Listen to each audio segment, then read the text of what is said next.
Very good morning friends. आप सभी का स्वागत है हमारे यूट्यूब चैनल में।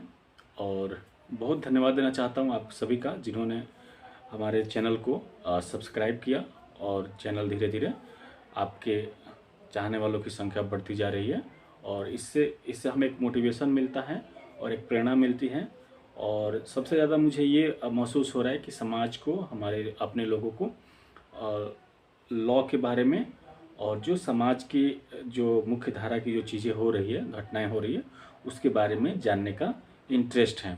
तो मेरा बिल्कुल फोकस रहेगा कि जो भी चीज़ें समाज में हो रही है, क्योंकि जैसे कि मैं देख पा रहा हूँ हमारे जो भी व्यूअर्स हैं या हमारे जो सब्सक्राइबर साथी हैं जो सोशल मीडिया के दूसरे प्लेटफॉर्म पे हमसे जुड़े हुए हैं, जैसे फेसबुक हो गया, इंस्टा हो गया और अदर प्लेटफॉर्म्स पे जो हम लोगों के साथ जुड़े हुए हैं, सब सामाजिक लोग हैं और समाज में अपनी जिम्मेदारियों के प्रति सजग हैं और समाज को बदलने का एक अनूठा प्रयास है। और सबके दिल में ये चाहत है कि इस समाज को बदला जाए और पॉजिटिव वे में, सकारात्मक तरीके से अपना कंट्रीब्यूशन है उसको दिया जाए।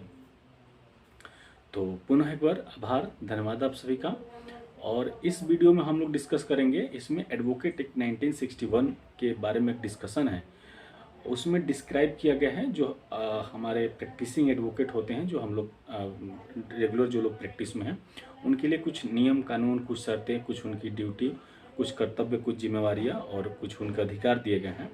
उसमें एक एडवोकेट 1961 जब हम पढ़ेंगे, जो नॉन लीगल फील्ड से लोग हैं उनके लिए मैं बताना चाहता हूँ। जो लीगल फील्ड में हैं उनको सबको पता रहता है कि एडवोकेट एक्ट 1961 में एक ड्रेस कोड बिल्कुल ही माइक्रो एक्सप्लेन्ड है, बड़ा सूक्ष्म तरीके से और सामान्य शब्दों में एडवोकेट एक्ट में एक परिधान डिसाइड किया गया है, निर्धारित किया गया है कि जो प्रैक्टिसिंग लॉयर हैं, जिनको डेली बेस पे हाई कोर्ट में, सुप्रीम कोर्ट में, डिस्ट्रिक्ट कोर्ट में अपीयर होना होता है जजों के सामने और अपने मुवक्किल के लिए, इंसाफ के लिए लड़ना होता है, अपनी बातें रखनी होती है, तो वो किस तरीके के ड्रेस में वहाँ पे अपीयर होंगे, इसी के बारे में डिस्कशन किया गया है। तो एक और इसमें छोटा सा मैं ऐड करना चाहूँगा कि इस टॉपिक को मैंने क्यों चुना, इस पे हमें आप लोगों के बीच में अपनी बातें क्यों रखनी पड़ी। उसका एक छोटा सा कारण है कि अभी Jammu Kashmir and Ladakh high court जो है, जम्मू कश्मीर और लद्दाख जो केंद्र शासित प्रदेश है, उसकी एक संयुक्त हाई कोर्ट है जिसको Jammu Kashmir and Ladakh high court के नाम से जाना जाता है। तो वहाँ पे एक लेडी एडवोकेट अपीयर हुई थी अपने क्लाइंट्स के लिए जज साहब के सामने, कि जो भी उनका जो भी पक्ष रहा होगा, तो वहाँ पे वो अपीयर हुई थी और उन्होंने नकाब लगा रखा था। नकाब जो हम लोग हिजाब, नकाब जिसको बोलते हैं, ब्लैक कलर का है और उससे पूरा चेहरा ढका रहता है। तो वो चेहरा ढक के उस तरीके से अपीयर हुई। तो उनको जो ऑनरेबल जस्टिस थे वहाँ के, एक का नाम राहुल भारती है और एक का नाम शायद उनका नाम है मोक्ष खजूरिया। राहुल भारती और मोक्ष खजूरिया करके दो जस्टिस थे, मतलब डबल बेंच था वो कोर्ट, उसके सामने अपीयर हुई हाई कोर्ट में। तो जो जजेस थे वहाँ पे, ऑनरेबल जजेस जो थे, honourable Jammu Kashmir and Ladakh high court के, उन्होंने उनकी बातें सुनने से इनकार कर दिया और उनको बोला गया कि आप प्रॉपर एडवोकेट ड्रेस में आएँ और यहाँ पे आप नकाब पहन के, चेहरा को ढक के या अनसिविलाइज तरीके से यहाँ पे नहीं आ सकती हैं।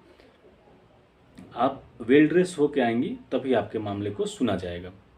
तो ये मुद्दा जो है थोड़ा सा सेंसिटिव मुद्दा है, क्योंकि आजकल पॉलिटिक्स ज़्यादा हावी है हर चीज़ में।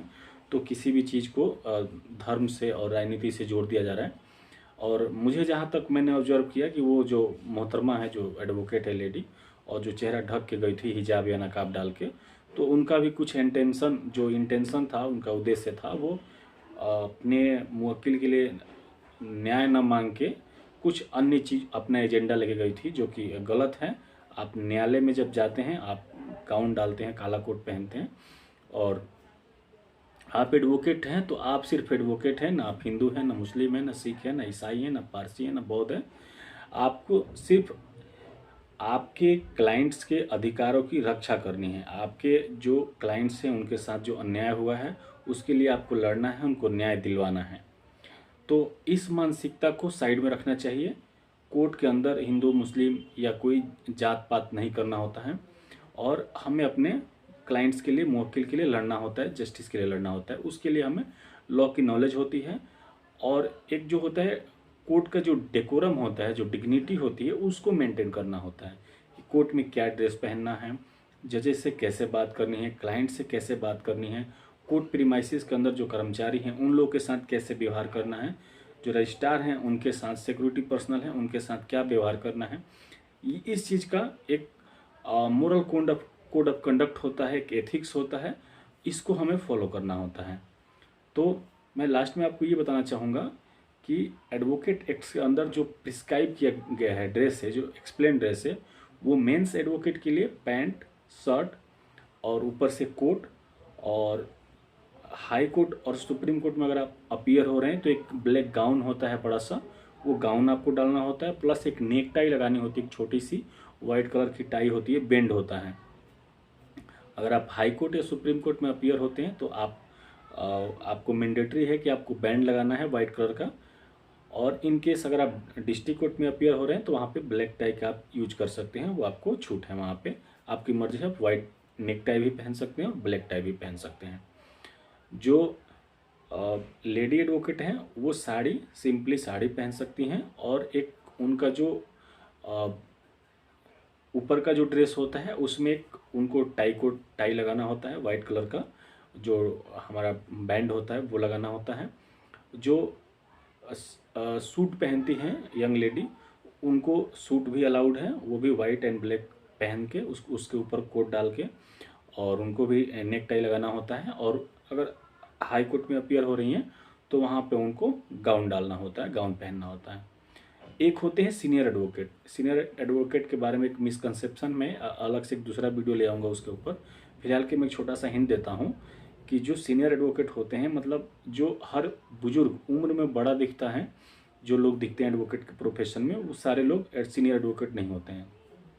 सीनियर एडवोकेट का एक क्लॉज है जिसके अंदर हाई कोर्ट को और ऑनरेबल सुप्रीम कोर्ट को ये पावर होता है कि वहाँ पे जो भी एडवोकेट्स हैं जो रेगुलर वहाँ प्रैक्टिस करते हैं और उनका लॉ का नॉलेज एक्सेप्शनल होता है, कोर्ट के प्रति उनका कोऑपरेशन होता है, और लीगल रिफॉर्म्स में उनका कोऑर्डिनेशन होता है, तो वो जजों को लगता है तो विद द अप्रूवल ऑफ राष्ट्रपति के मतलब अनुमति लेके, और एक प्रोसेस होता है उसके अंदर उनको सीनियर डेजिग्नेट कहता है। तो उनको एक अलग से, जो सीनियर डेजिग्नेटेड जो सीनियर होते हैं उनको एक अलग से गाउन होता है, वो पहनना होता है। और आपको मतलब अगर आप कोर्ट में जा रहे हैं तो आपको अपने ड्रेस का, डेकोरम का बिल्कुल ध्यान रखना होता है। तो इस वीडियो में इतना ही, आगे मिलेंगे फिर से किसी नए टॉपिक पे और फिर से आपसे चर्चा करेंगे। तब तक के लिए आप सभी के प्यार स्नेह के लिए बहुत बहुत धन्यवाद।